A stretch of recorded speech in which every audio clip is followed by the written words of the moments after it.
আগের দিন আমি শুভেন্দু অধিকারীকে দিয়ে যে ভিডিওটা করেছিলাম নিউমোলজির ওপর, সেটা আপনাদের সবার এত ভালো লেগেছে এবং আপনারা এত এত ভালোবাসা দিয়েছেন, তার জন্য অশেষ ধন্যবাদ।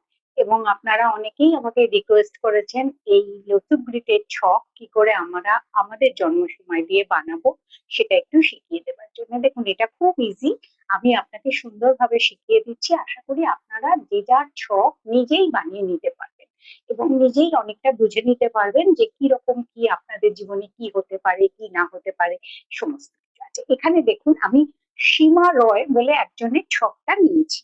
এর ডেট অফ বার্থ হলো 6-3-2025। আচ্ছা, এর ডেট অফ বার্থ অনুযায়ী প্রথমে আমি এর রুট নাম্বার বার করবো। রুট নাম্বার কি? যে ডেটে জন্ম সেটাই তার রুট নাম্বার। এখানে 6 হলো তার রুট নাম্বার। হ্যাঁ, এবার হলো ডেস্টিনি নাম্বার। ডেস্টিনি নাম্বারটা আমি কি করে বার করব? এই টোটাল এই সংখ্যাটাকে আমি যোগ করব। যেরকম ধরুন 6+3+2+2+5, এটা করে হলো আমার 18। 18 তো একটা ডাবল ডিজিটের সংখ্যা, ওই জন্য 18কে যোগ করে আমি নিলাম 9। তাহলে এখানে আমার ডেস্টিনি নাম্বার বেরোলো 9। তারপরে আমি পুয়া নাম্বার বার করবো। পুয়া নাম্বার কি করে বার করতে হয় সেটা হলো এই সালটাকে যোগ করতে হবে। এখানে 2025 সাল, 2025 মানে 2-2-5, জিরোর তো কোনো ভ্যালু নেই, তাহলে যোগ করলে হলো 9। এখানে যেহেতু এটা একটা মেয়ের ছক, তাই এখানে 9-এর সাথে 4 প্লাস হবে। ছেলেদের ছকটা একটু অন্যরকম হয়, মানে এই কি হয় সেটা আমি একটা ছেলেদের ছকে দেখিয়ে দেবো। এটা আমি আগে বুঝিয়ে দিই, তারপরে এটা হলো, তাহলে হলো 9+4 হলো 13। 13টাকে আমি সিঙ্গেল ডিজিটে নিয়ে এলাম, তাহলে হলো 4। আচ্ছা, এইটা দেখুন, এটাকে বলা হয় একটা লসু গ্রিটের একটা ছক। এটা একটা ম্যাজিক গ্রিট। হ্যাঁ, দেখুন, এটার একটা অদ্ভুত মজা। আপনি 4-9-2 এটাকে প্লাস করলেও আপনার 15 হচ্ছে, আবার 3-5-7 এটাকে প্লাস করলেও 15 হচ্ছে, আবার 8-1-6 এটাকে প্লাস করলেও 15 হচ্ছে।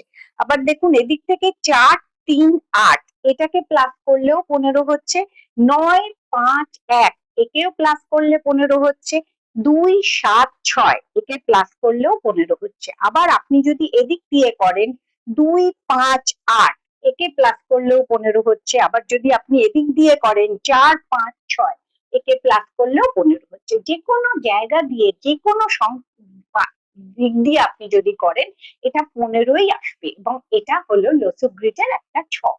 এই ছকটাকে আমি এবার আমাদের একটা যে কোনো মানুষের ছকে আমি এই সংখ্যাগুলোকে বসাবো। এখানে দেখুন, আমি পেয়েছি এর জন্ম ছক থেকে আমি এখানে পেয়েছি 6, তারপরে পেয়েছি 3, তারপরে পেয়েছি 2, তারপরে পেয়েছি আরেকটা 2, এবং তারপরে পেয়েছি 5। আর এই সংখ্যাগুলো আমি তার রুট নাম্বার থেকে পেয়েছি 6, এই যে 6, আরেকটা 6 পেয়েছি, তার ডেস্টিনি নাম্বার থেকে 9 পেয়েছি, আর তার পুয়া নাম্বার থেকে পেয়েছি 4। তাহলে এটা পুরো ফিল আপ করলাম। আচ্ছা, এবার হলো তার সানশাইন লর্ডের নাম্বারটা বার করতে হবে। এটা বার করতে গেলে আমার একটা ভিডিও আছে, আপনারা চাইলে আমি ওই লিঙ্কটা দিয়ে দেবো। সেটা হলো তার সানশাইন লর্ড কি হবে সেটা আপনি দেখে নিতে পারবেন। এই সানশাইন লর্ড হয়েছে 8, মানে শনি। তাহলে এর যেহেতু মার্চ মাসে জন্ম, এর সানশাইন লর্ড হয়েছে 8। এখানে আমি 8 বসিয়েছি। তাহলে এই গ্রিডটা আমার কমপ্লিট হয়ে গেল। এবার আমি এখানে দেখুন আমার ওর কি কি হতে পারে বা কি কি আছে। দেখুন, এখানে একটা 4-9-2 পেয়েছি। এটা হলো একটা মানে ভীষণ ভালো একটা যোগ। এই 4-9-2 এর জন্য তার কি হবে, সে মানসিক স্ট্রেংথ তার খুব বেশি থাকবে। যে কোনো কাজে সে মানসিক জোরের সঙ্গে কাজটা করে বেরিয়ে যাবে। দেখুন, আমাদের না অনেক সময় কাজ করতে গেলে আমাদের মানে মেন্টালি স্ট্রেংথটা আমাদের খুব দরকার। সেই মেন্টালি স্ট্রেংথটা কিন্তু এর ভীষণ ভালো থাকবে, এবং 2 আছে, তার জন্য কিন্তু এর মানসিক গঠনও খুব ভালো বলা যায়। আচ্ছা, এরপরে দেখুন 4-5-6 এটা হলো একটা গোল্ডেন যোগ। এই যোগের ফলে কিন্তু এটাকে রাজযোগ বলে, এবং এই যোগ যাদের কুষ্টিতে থাকে বা ছকে থাকে তাদের কিন্তু মানে সমস্ত দিকেই তারা অনেক উন্নতি করতে পারে। তারপরে এই আরেকটা পেয়েছে হলো 2-5-8, এটা হলো সিলভার লাইন রাজ্য। এই সিলভার লাইন রাজ্যটাও কিন্তু একটা ভীষণ ভালো রাজ্য। তবে এই রাজ্যটা কি করে, মানে সফলতা দিতে একটু সময় নেয়। এবার দেখুন এই যে 2-5-8 এটাকে বলা হয় সিলভার লাইন ডার্ক যোগ। এই যোগের ফলে কি হয়, মানুষের সফলতা একটু সময়, একটু বয়সকালে আসে, একটু ধৈর্য ধরতে হয়। এবং এই যোগে কি হয়, তার বাড়ি জমি সংক্রান্ত কাজ বা বাড়ি জমি সংক্রান্ত ব্যবসা অনেক ভালো হয়। আচ্ছা, এর মধ্যে আমরা তাহলে দেখছি এর মিসিং হলো 7 এবং মিসিং হলো 1।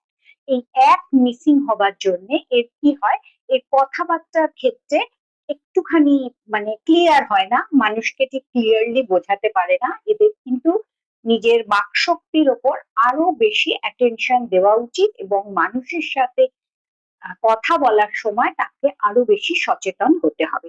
আর স্বাদ না থাকার জন্য কি হয়, একটু শিশুসুলভ এবং ইগোটা এর একটু বেশি এবং সবার সাথে খুব সহজে মিশতে পারে না।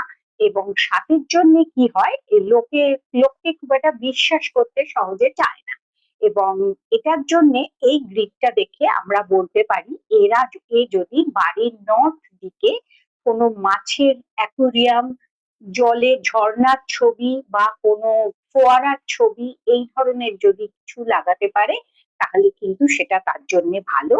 এবং যদি সে সূর্যকে প্রণাম করতে পারে এবং সূর্যের স্তব করতে পারে সেটাও কিন্তু তার জন্য যথেষ্ট ভালো হবে। মোটামুটি একটা গ্রিড আমি আপনাদের বোঝালাম, আশা করি আপনারা অনেকটাই বুঝতে পেরেছেন। ভালো লাগলো কি আপনাদের? যদি ভালো লাগে জানাবেন, আমি আবার আরো অনেক ভিডিও নিয়ে আপনাদের সাথে আবার আসবো।